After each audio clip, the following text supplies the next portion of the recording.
Hello everyone, welcome to my channel. So today we are going with the next topic and today's topic is multinational companies, global enterprises. तो multinational companies को हम MNCs भी जो हैं बोलते हैं. तो सबसे पहले हम देखते हैं कि मल्टीनेशनल जो कंपनीज है वो होती क्या है, इसकी इंट्रोडक्शन लेते हैं. तो मल्टीनेशनल कंपनीज जो है, सबसे पहले तो जो मल्टीनेशनल है इसका देखते हैं कि मल्टीनेशनल जो है 2 वर्ड से बना है.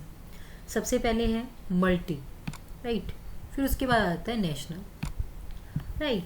तो मल्टी मीन्स क्या हो गया, मैनी. Multi means many. और नेशनल का मतलब क्या होता है, कंट्रीज या फिर नेशंस.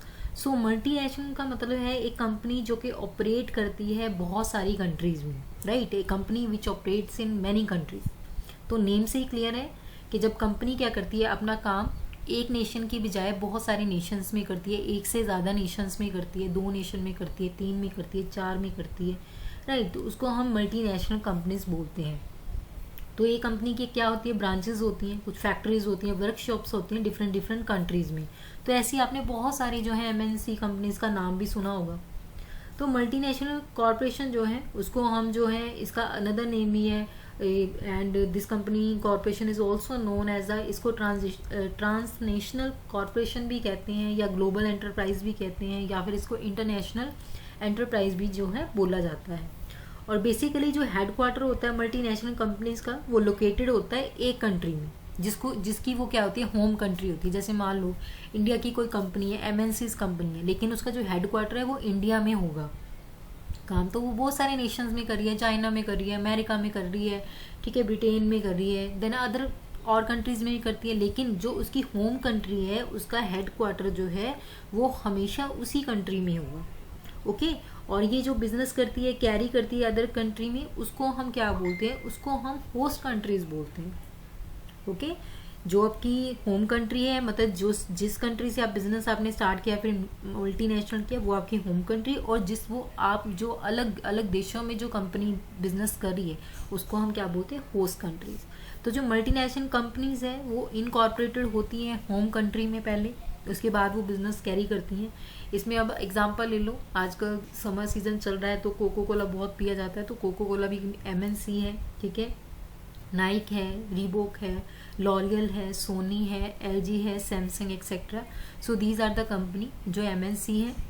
ओके. इसके बाद अब हम देखते हैं कि इसकी कुछ डेफिनेशंस जो हैं वो दी हैं. डेफिनेशन एक डिस्कस करते हैं. तो मल्टीनेशनल कॉर्पोरेशन जो है, MNC जो है, एक एंटरप्राइज है जो कि क्या करती है, मैनेज करती है प्रोडक्शन को, ठीक है, मैनेजेस द प्रोडक्शन, और डिलीवर करती है सर्विसेज को एक से ज़्यादा कंट्रीज में, ठीक है. और जो क्या है, इंटरनेशनल कॉर्पोरेशन है. Okay. So this is the definition of multinational, जिसमें वो प्रोडक्शन करती है, सर्विसेज भी प्रोवाइड करती है, लेकिन एक कंट्री में नहीं, एक से ज़्यादा कंट्रीज में. ओके. उसके बाद जो है मल्टीनेशनल जो है एक MNC बिजनेस जो है विच ओन्स और कंट्रोल किया जाता है प्रोडक्शन और सर्विस को, फैसिलिटीज़ को outsider country in which it is based.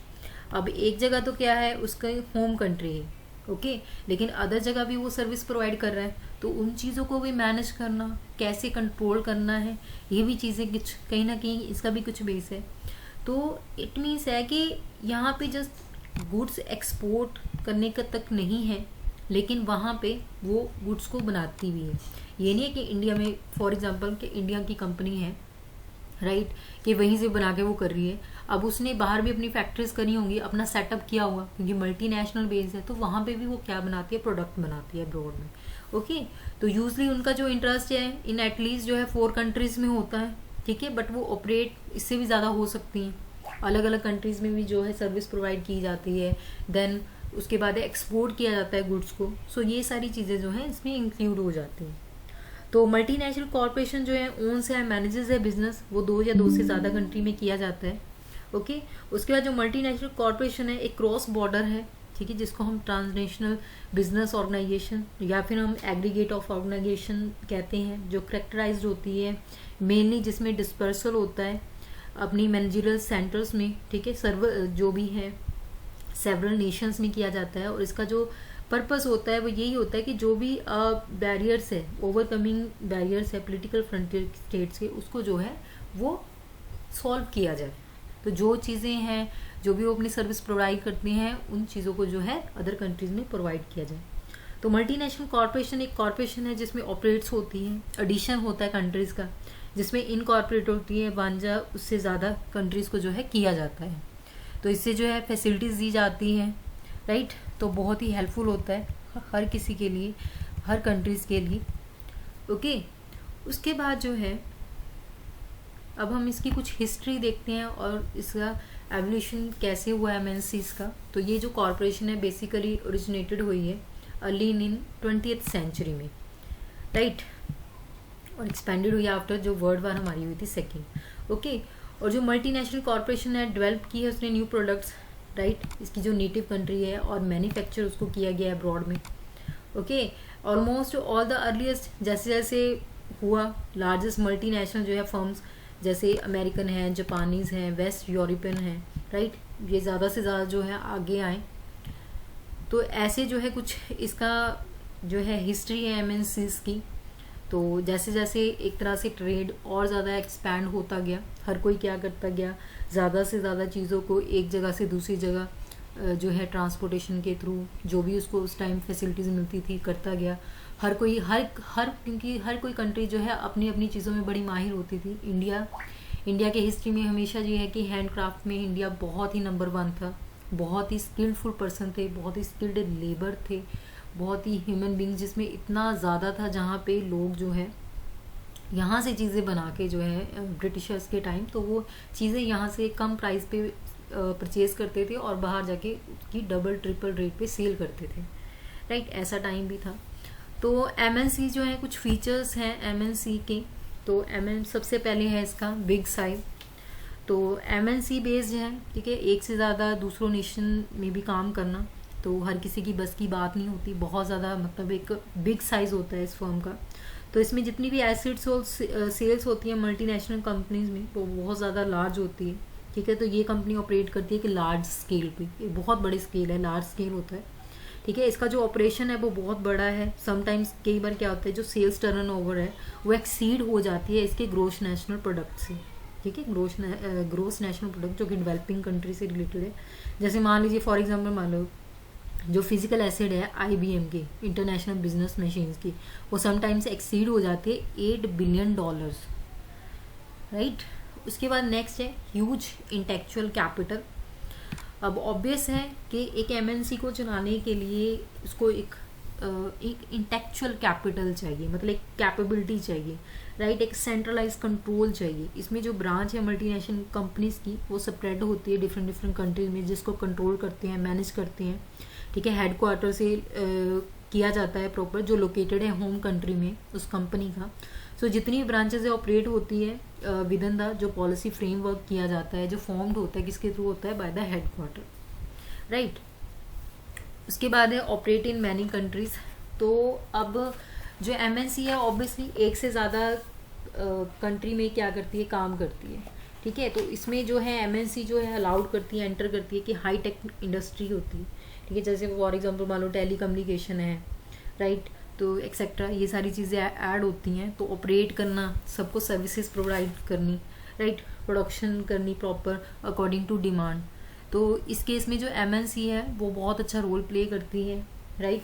तो मल्टीनेशनल कंपनी जो है लेटेस्ट टेक्नोलॉजी करती है, सप्लाई करती है वर्ल्ड क्लास प्रोडक्ट को, एम्प्लॉय करती है, कैपिटल इंटेंसिव टेक्नोलॉजी वहाँ पे यूज़ की जाती है, इनोवेटिव टेक्निक और प्रोडक्शन के लिए जो है वो ज़्यादा यूज़ की जाती है।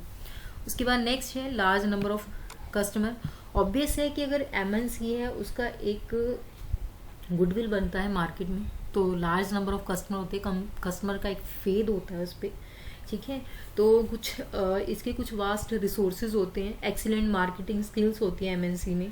तो मल्टीनेशनल कॉरपोरेशन जो है असेस करती है इंटरनेशनल मार्केट्स को, एबल होती है जिसमें वो सेल करती है अपने प्रोडक्ट्स को, सर्विस देती है डिफरेंट कंट्रीज़ में। तो मल्टीनेशनल कॉरपोरेशन जो है ऑपरेट करती है एक से ज़्यादा कंट्री में। तो इसकी बहुत सारी ब्रांचेस होती हैं, फैक्ट्रीज होती हैं, ऑफिसेज होते हैं सेवरल कंट्रीज़ में जिसमें वो ऑपरेट करती हैं, नेटवर्क ऑफ ब्रांचेस होता है, सब्सिडरीज होती हैं होस्ट कंट्रीज़ में। तो ऑब्वियसली दैट इज़ क्या है, दिस इज़ द एक इफेक्ट हो जाता है। तो लार्ज नंबर ऑफ कस्टमर वहाँ पे होते हैं, राइट। उसके बाद नेक्स्ट है large number of competitors. Obvious है कि जहाँ पे कंपनी का जो एक मार्केट में एग्जिस्टेंस है तो और सारी कंपनीज भी हैं, तो कंपटीशन भी उतने हाई लेवल पे ही आता है, राइट।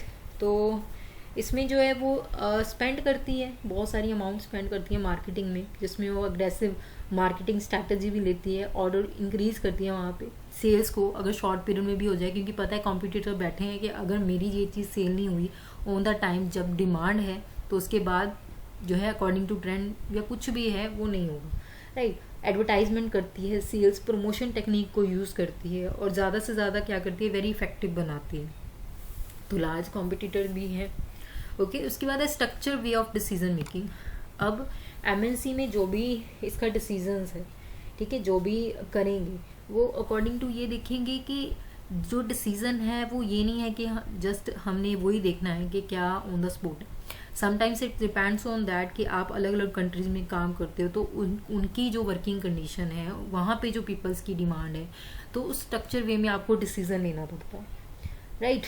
तो मल्टीनेशनल कंपनी जो है बेसिकली क्या है, ग्लोबल एंटरप्राइजेज है, और एंटर करती है, एग्रीमेंट होता है इंडियन कंपनी के साथ पर्टेनिंग सेल ऑफ टेक्नोलॉजी होती है, प्रोडक्शन ऑफ गुड्स होती है, ब्रांड नेम को यूज़ किया जाता है, फाइनल प्रोडक्ट्स बनाया जाता है, ठीक है। तो कहीं ना कहीं क्या है, ये इफेक्ट करती है, जिससे क्या है स्ट्रक्चर वे ऑफ डिसीजन लिया जाता है कि जिससे सबका क्या हो, बेनिफिट हो, ओके। उसके बाद मल्टीनेशनल है, कुछ सेफ गार्ड्स है जिसमें इफेक्टिव रोल होता है एमएनसी का एक होस्ट कंट्री में। जैसे जो एमएनसी है वो हमेशा अलाउड करती है, एंटर करती है हाई टेक इंडस्ट्री, ठीक है, और एमएनसी जो है वो ब्रिंग करती है डायरेक्ट फॉरेन इन्वेस्टमेंट को, ठीक है, जिसमें जो है इम्प्रूवमेंट होता है बैलेंस ऑफ पेमेंट का अपनी होम कंट्री में। देन एमएनसी जो है वो कभी भी अलाउड नहीं करती कि आपने जो है स्मॉल डोमेस्टिक एंटरप्राइजेस को ख़त्म करना है, लेकिन वो ऑफर कर दिया कि हेल्दी कंपटीशन होना चाहिए टू द डोमेस्टिक फर्म्स के बीच में, ओके। उसके बाद नेक्स्ट है जो मल्टीनेशनल कॉरपोरेशन स्ट्रक्चर है, तो इसमें कुछ इसकी है टाइप्स, जिसमें फर्स्ट वन है हॉरिजेंटली इंटीग्रेटेड मल्टीनेशनल कॉरपोरेशन, उसके बाद है vertically integrated multinational corporation, and third one है डाइवर्सिफाइड मल्टीनेशनल कॉरपोरेशंस। तो इसमें सबसे पहले हम करेंगे कि हॉरिजेंटल इंटीग्रेटेड मल्टीनेशनल कॉरपोरेशन जो है मैनेज करती है प्रोडक्शन को, एस्टेब्लिशमेंट को, और लोकेटेड होती है डिफरेंट कंट्रीज में, ठीक है, जिसमें प्रोड्यूस करते हैं लेकिन सेम और सिमिलर प्रोडक्ट, मतलब सेम और सिमिलर प्रोडक्ट बनाया जाएगा चाहे किसी भी कंट्री में वो क्या करिए, अपना काम करिए। तो जैसे मान लो इसमें एग्जांपल है मैकडोनल्ड, ऑब्वियसली आपने मैकडोनल्ड का बर्गर खाया होगा और भी बड़ी चीज़ें खाई होंगी, आपने ये नहीं है कि एक जगह ट्राई किया है, कभी दिल्ली गए तब ट्राई कर लिया, कभी गुजरात गए, अगर कोई अदर स्टेट में गए हो, फिलहाल अगर अदर कंट्री में भी आप गए हो तो आपने देखा होगा कि बेसिकली जो उनका जो टेस्ट है वो सेम है, ठीक है, वो सिमिलर टाइप है कि अपना चिकन है, KCF है, चिकन बहुत टाइम आपने खाया होगा, तो ऑब्वियसली उनका जो टेस्ट होता है वो सिमिलर ही होता है, राइट। उसके बाद नेक्स्ट है वर्टिकली इंटीग्रेटेड मल्टीनेशनल कॉरपोरेशन, तो इसमें है कि जो ये मैनेज करती है प्रोडक्शन एस्टैब्लिशमेंट को सर्टन कंट्रीज में, प्रोड्यूस करती है प्रोडक्ट को और सर्व करते हैं इनकी जो इनपुट होती है इट्स प्रोडक्शन की, ठीक है, एस्टैब्लिशमेंट होती है इन अदर कंट्रीज़ में, जैसे एडिडास है, ठीक है, बहुत सारी चीज़ें हैं इसकी। तो ये जो है प्रोड्यूस करते हैं प्रोडक्ट को, बनाते हैं और सर्व करते हैं वहाँ पे, ओके। उस थर्ड वन वो है डिवर्सिफाइड मल्टीनेशनल कॉरपोरेशन, तो इसमें है कि डिवर्सिफाइड है, इट मीन मैनेज करते हैं प्रोडक्शन को, एस्टैब्लिशमेंट जहाँ पे लोकेटेड होती है डिफरेंट कंट्रीज़ में, ये ना तो हॉरिजेंटली होता है ना ही वर्टिकली होता है, नॉट स्ट्रेट होता है और नॉट स्ट्रेट और इंटीग्रेटेड होता है। जैसे मान लीजिए एग्जांपल है हिल्टन होटल्स, ओके, तो ये आ जाता है हमारा डिवर्सिफाइड मल्टीनेशनल कॉरपोरेशन में। उसके बाद नेक्स्ट है कि कुछ ऑब्जेक्टिव्स होते हैं MNCs के, तो सबसे पहले ये क्या करती हैं, एक्सपैंड करना बिजनेस को, ठीक है, ज़्यादा से ज़्यादा एक्सपैंड करना बिजनेस को, ठीक है, कहाँ से, जो बाउंड्रीज हैं कंट्रीज़ की, होम कंट्री की, है ना, कि ये नहीं है कि हम ना अपना बिजनेस जो है होम कंट्री में करना है, ऑब्वियसली जो होस्ट कंट्रीज़ है दूसरी कंट्रीज़ में उसको भी हमने जो है एक्सपैंड करना अपने में, ज़्यादा से ज़्यादा दूसरी कंट्रीज़ में भी करना है।